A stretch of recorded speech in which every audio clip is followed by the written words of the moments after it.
Well, welcome to the show, Josh. Josh Cooke is my newfound fan. It's been so amazing. I've been down low country now for a couple of years, and I've finished a few things, a milestone part of our book as well. And worked a lot at your cafe. So for me, Corner Perk is a great place, not just for coffee, of course, but you to me are, having talked to you a little bit, you're sort of the embodiment of what a real entrepreneur is. So welcome to the show, Josh.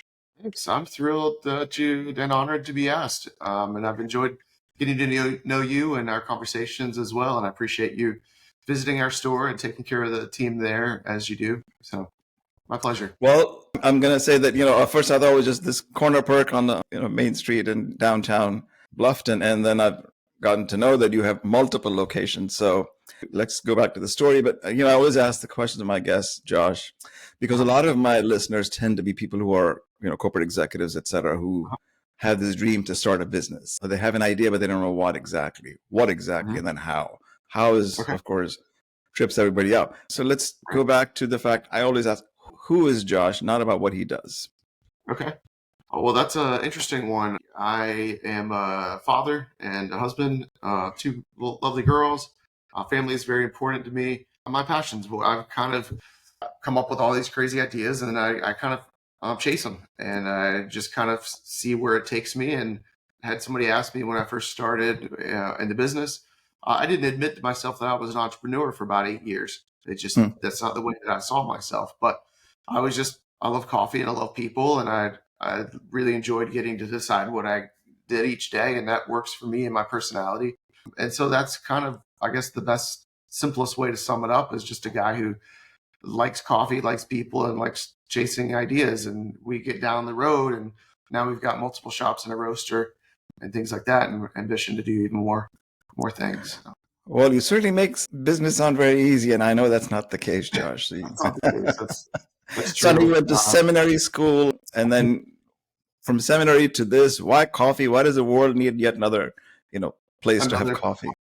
Well, I was inspired by a place. We started in 2009, and it was kind of the best and the worst time to start something. I didn't know what pre-recession running a business looked like. So we kind of started in the middle, and it was hard, but I just assumed it's always hard.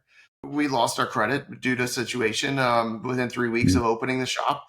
And so that made it even more difficult. But in hindsight, because of those challenges, it really taught us how to live off of what we had. It might not have been much, but we didn't have the pleasure of making very large financial mistakes early on because there was just, we were scraping pennies together. That taught us how to budget, how to just run the business, and just turned around 5 years later. Was fortunate to still be doing it and had the opportunity to build this big new building and tried to figure out how that worked. And then that one, after a couple more years of figuring it out, it took off. And that kind of has been the fuel that's allowed us to do everything else we've done since then. So, the stories make the world go around, Josh. So, in terms of the transition from being a youth minister to opening a coffee shop is obviously a big, huge leap for anybody probably listening. They go, how do you do this stuff, right? So I know that you had that little shop nearby, that you had some sort of, you were, as you said, you're scraping by, you just made very little money and just enough. So there's something inside of you that was, obviously brewing, no pun intended here. So what was that? Is there one significant thing? I know that your wife, Callie, is a big supporter of you, and you've been married for 20 years. What's the significant change? Was there one that moment that goes off that you go, okay, I'm going to go do this. I don't care. Are you talking about as we were just getting started, or kind of when things started to take off? Well, the transition from youth ministry to business, right? I mean, it's not a normal thing, you would think. Yeah, a lot of times it happens the other way. A lot of times a business owner will one day, decide to do ministry or something like that. I know that our pastor, that's his story. A lot of things actually, because my wife kind of likes to remind me, I didn't think I was marrying a business owner. I thought I was marrying a youth pastor because that was kind of where I was heading, or maybe a college pastor, something like that. So, but some things certainly transition. I mean, I planned to do church planting. So it was a very entrepreneurial type of ministry. We imagined that it would be a large ministry, that we would grow it, as that's sort of similar. A lot of it has to do with people, the people, our team, as well as the community. And so there's aspects that cross over between the two. So when I look back, I kind of do see that this is sort of a natural progression of where I was headed, even though it seems like a different direction. Several things transfer for me. But, in ministry, a lot of times you have to go where the job is. Mm. And, when we started the shop, I grew up in this area, and being back in this area and being near my family, my wife's family is here, was very important. We wanted to raise kids in this area. And so, ironically, I got a job as a youth pastor the day before, or maybe it was a couple of days before we opened the very first shop.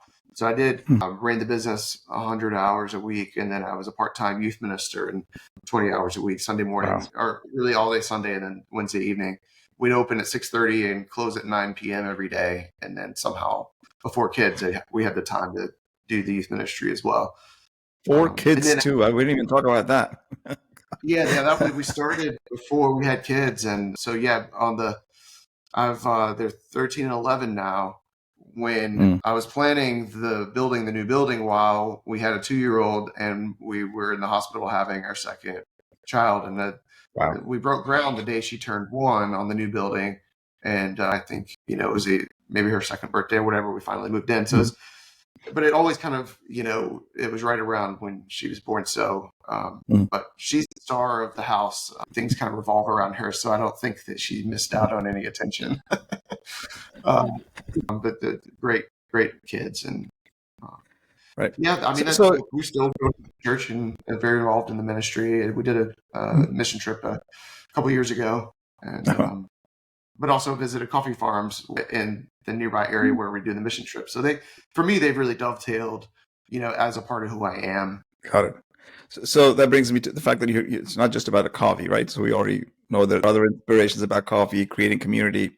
But Mhm. how do you see your role in shaping the community? Because I know it's not just a place for a good cup of coffee, but it's like a hub Yeah, because I enjoy being there. I mean, I just like the buzz around where we are. And then now we have other locations. So I've enjoyed different ambiance in both different, at least the 2 locations I've visited.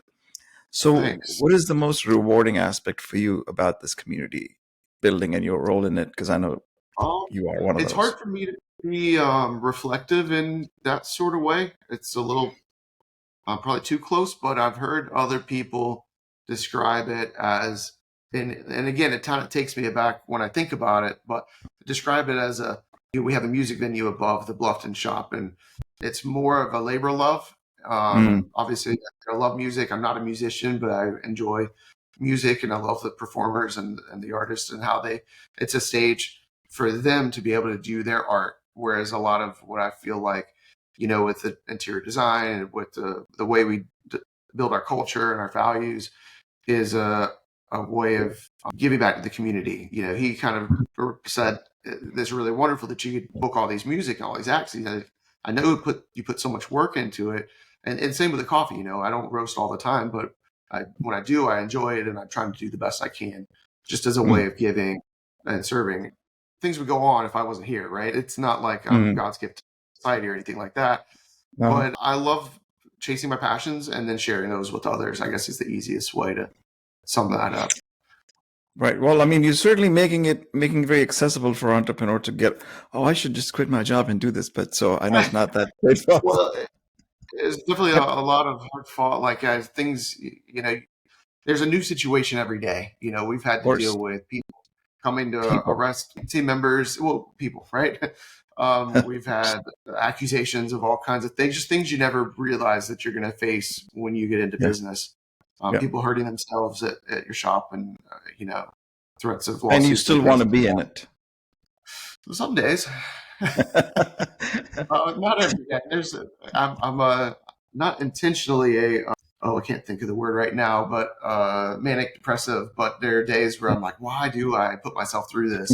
But there's a lot of other times there's very rewarding and very, Right. it, So is there it one particular tough situation that you remember that was like oh my God, I'm never going to do that again? Or what was a lesson that go, okay. I mean, we all learn lessons, but we don't because every situation is different. But you know what I'm yeah. saying?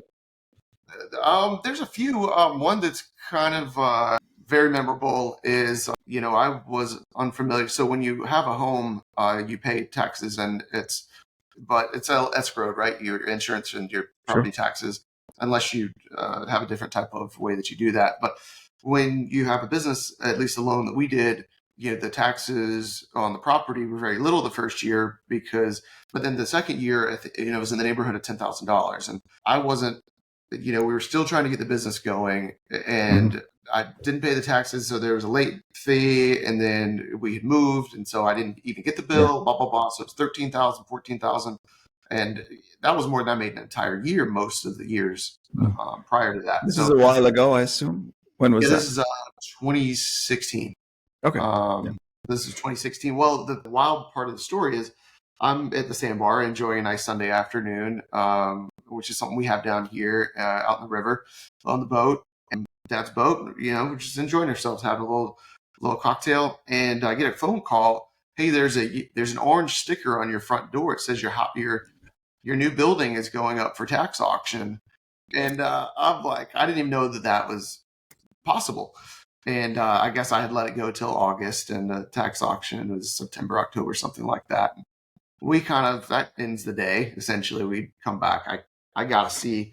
And plus, I'm embarrassed. Like, who's going to see this and think, what are they going to think? So I get back, I deal with it, figure it out, understand it. I find a way to borrow money from Square to pay this bill that's going to take it for my future sales. Right. And I don't ever want to do that again. I pay my taxes in December now for fear that there's nothing like having a kid and having your property go up for tax auction that'll light a fire under you to figure things out. So it wasn't long after that. In fact, that was one of the things that set me on a trajectory of finally making it in business. Was, we've got this big shop, we got this tremendous business, we've hit all these milestones we expected to hit, but we still hadn't figured out how to be profitable. And by trying to solve that problem, it set me on a trajectory to profitability, which I'm grateful for. Well, and I can sense it, but I know that this is ridden with challenges, and you've overcome many. So I know that family is important to you. You've talked about your kids, and of course your wife. That's part of your life. So I'm sure that helps to balance, demands of the work, the business challenges of team, et cetera, that you manage. But how have you managed it? I mean, truly, this show is about being bold. You've clearly been bold, and you've kept moving forward. But consciousness is about, what it means to me is that life is not happening to you; it's happening for you. And I know it's a combination of your faith that you come from. How do you make sure that you stay centered, and how do you balance your life with family and entrepreneurial, and you keep doing new things, of course? Sure. I don't know if I do a great job at it, but priorities is definitely important. I've heard, I like to listen to people's biography or autobiography and whatnot. And, some of the biggest characters and the biggest success stories have had failed marriages and broken relationships with their children and things like that. And the people that are going to be by my side, if I die of old age, long, happy life, which we hope is the case, it's going to be the people that I've invested the most in, the people that I have cultivated those relationships with the most. And some of those people that I work with, we become close friends, and hopefully some of those relationships will maintain whether or not we retire one day, but maybe or maybe not. But it's very important to me that I invest in my children and my relationship with my wife throughout, both because I enjoy it, because they're wonderful people, but also because I know that those will stand the test of time if we can nurture and cultivate those relationships. Also, what else is any success like if there's no sort of legacy, or there's nobody to enjoy it with, or nobody to inspire by it? And if, You took the word out of my mouth, legacy. So your legacy is clearly, your children and your other, it's not necessarily the numbers of zeros and, I feel like I would be a lot more, if you want to call it successful. Like, I think the company would be much larger had that been the overarching goal of my life. In some days I think, oh, well, wouldn't it be great just to have the one shop, and manage those situations. And, it's not like I need the extra money from the more shops.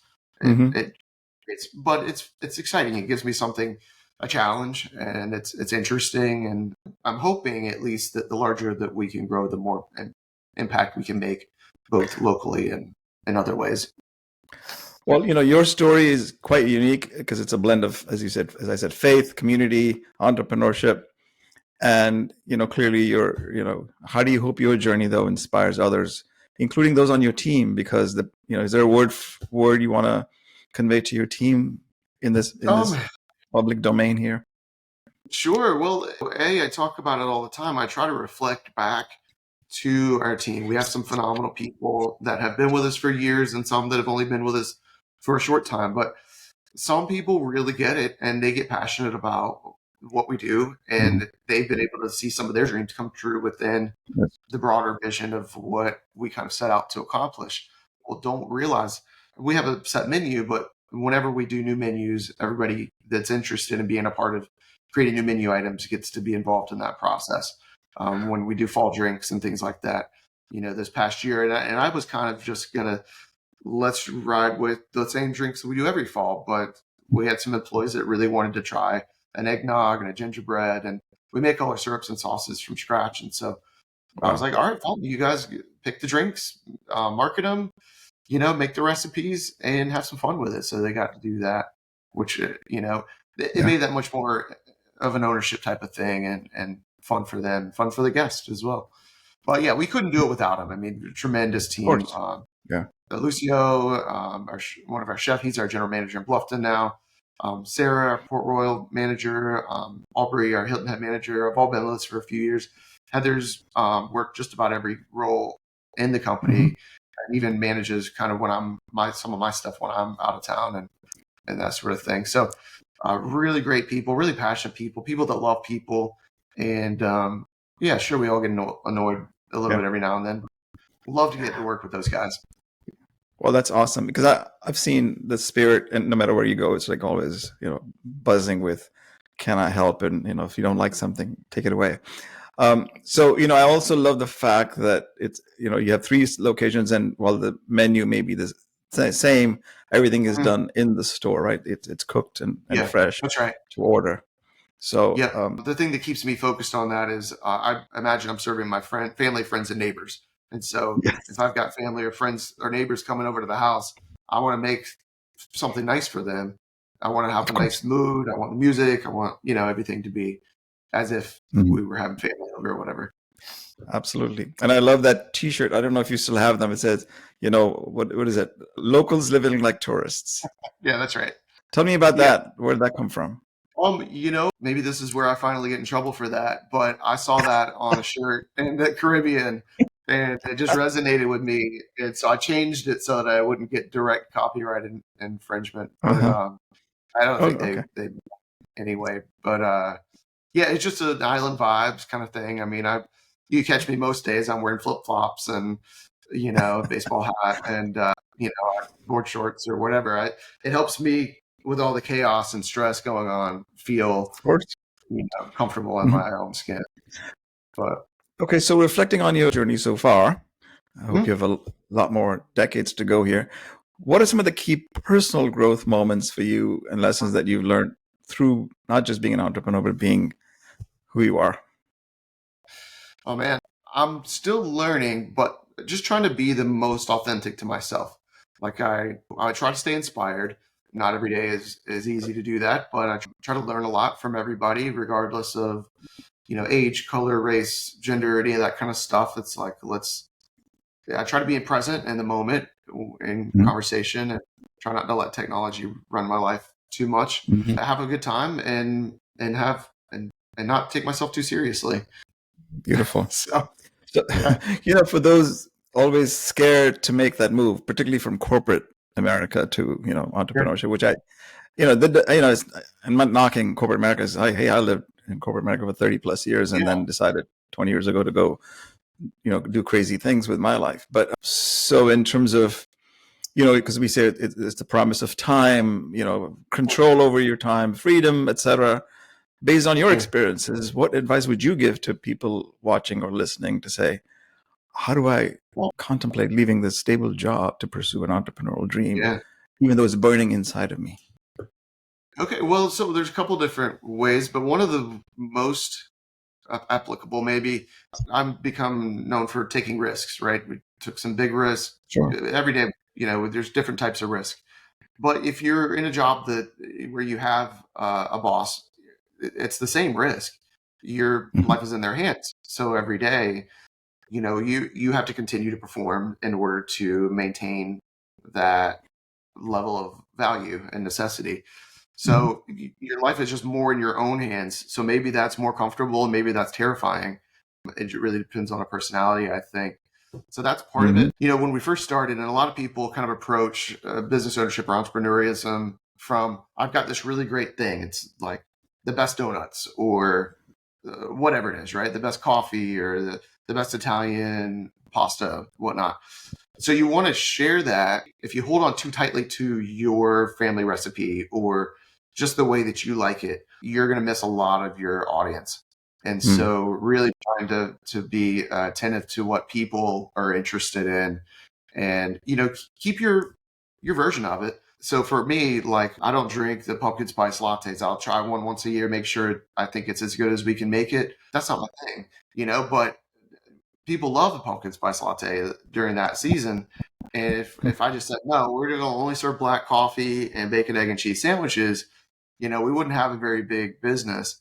But, Mhm. we brought enough to try avocado toast when that became popular. And now it's one of our best Right. seller items, and things like that. Absolutely. Hands down.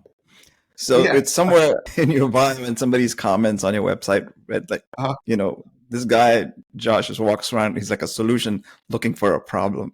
So why do you think he said that?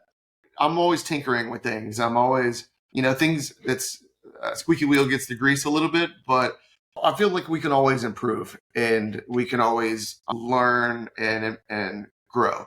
And so, yeah, that's where it comes from, I think, is things will get going perfectly fine. And here I am trying to find a better way to make it than it Mm. already is. So, but it kind of drives people nuts a little bit because in the old days, I do this not as much now, but I was really trying so hard to figure it out before I felt like Mm. things were running smooth Mm. enough to like take your hands off a little bit, Uh-huh. foot off the gas. But I would spend all night up at the shop, until 5 in the morning or whatnot, just changing the furniture around, moving the counter, changing the equipment, trying to find the right flow. And Uh-huh. as much as that could be very beneficial, it also, if you're coming into work and everything's in a completely different place than where you were working yesterday, that could be very frustrating. So, So you do oh, live this thing, a man of many ideas and crazy enough to chase them all down. uh, I feel like that's probably a fair statement. So it keeps it interesting, keeps Sure. everybody on their toes.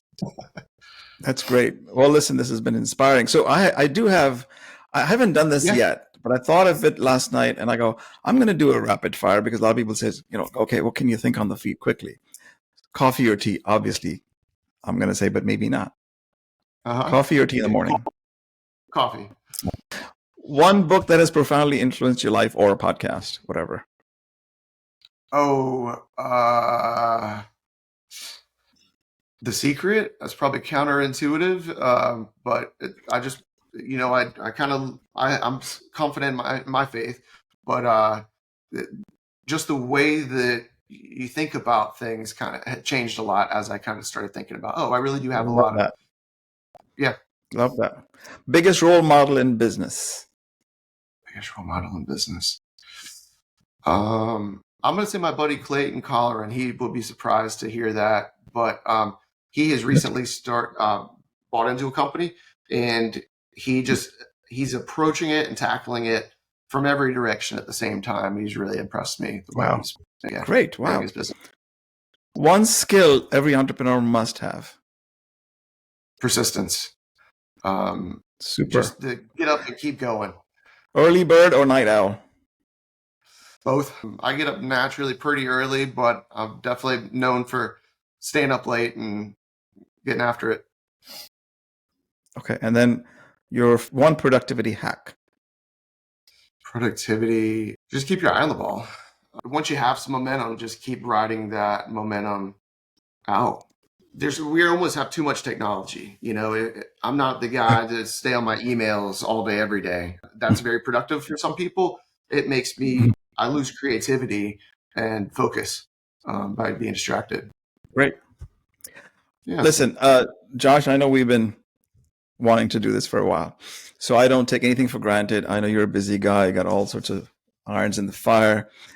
So I'm sure my audience appreciates listening to these stories all the time. So, these bold entrepreneurial tales that I bring here is really to inspire people not to necessarily go quit their job and go, ruin their life or whatever they think their problems are. But Right. I do believe that the world needs more people like you, me, and others who are doing things to not just live a dream, but also to bring your gifts to the world. So I really appreciate you being here. But one last thing in that vein I want to ask you is that, and I do ask this of most people, what might you have learned in this conversation today? You have a lot of wonderful flowery language. You see Oh, shit. something beyond what I see in myself, and that humbles me, and I'm grateful for that. And I love the fact that you are using this outlet to inspire and challenge and help people think what they ought to pursue. So I commend Yeah. you for that.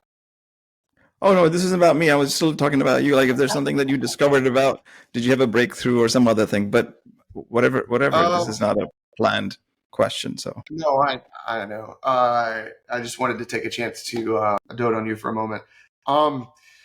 You know, thank you. I love self-reflection, and the more that I'm able to talk with other people who are in business, I always walk away feeling more encouraged and inspired and challenged. So I certainly appreciate that opportunity.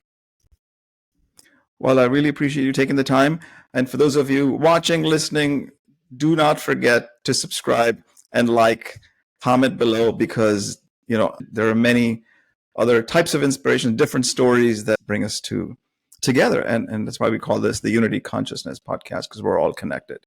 So stay connected. Well, And thanks again, Josh, for being here. And I really appreciate you. thank you, Matt. I do as well. Enjoy. Appreciate it.